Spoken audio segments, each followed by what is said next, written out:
మాది పుష్పట్ర మండలం పతివాడ పంచాయతీ. సుమారు 1200 ఎకరాలు మా పంచాయతీ వరకు మా పంచాయతీని క్లస్టర్ 3లో గుర్తించి 1200 ఎకరాలు భూమి సేకరణ తీసుకుంటారని మాకు తెలుస్తుందండి.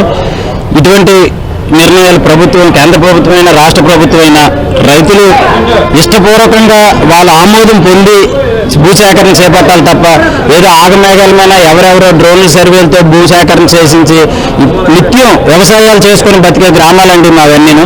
మా ప్రజలకి పిల్లలు పెద్దలు అందరూ మా తాతల ముత్తాతల నుంచి ఉంటున్న గ్రామాలు అవి.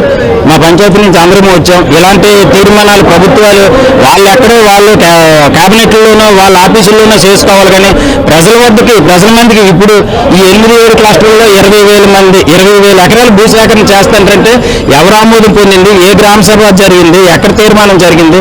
ఇలా వీళ్ళు వాళ్ళ ఏదో కార్పొరేట్ రాజకీయాలు చేసి బడాబాబుల లబ్ధి కోసం ఎవరెవరో మెప్పు పొందడం కోసం మాలాంటి పేద ప్రజలని మా భూములు తీసుకుంటే మాత్రం ఇక్కడ మా ప్రజలందరూ కంటే ప్రాణాలు ఇవ్వడానికైనా సిద్ధంగా ఉన్నారు తప్ప భూములు అర్పించడానికైతే మాత్రం సిద్ధంగా లేవండి.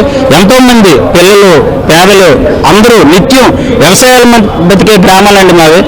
ఈ సేకరణ ఇలాంటి ఆలోచన మాత్రం కేంద్ర ప్రభుత్వందైనా రాష్ట్ర ప్రభుత్వందైనా ఈ నిర్ణయం వెనక్కి తీసుకుంటే మంచిది తప్ప లేని ఏళ్ళ ఏ చర్య జరిగినా దానికి కేంద్ర రాష్ట్ర ప్రభుత్వాలే దానికి బాధ్యత వహించాలని తెలియజేసుకుంటున్నాం.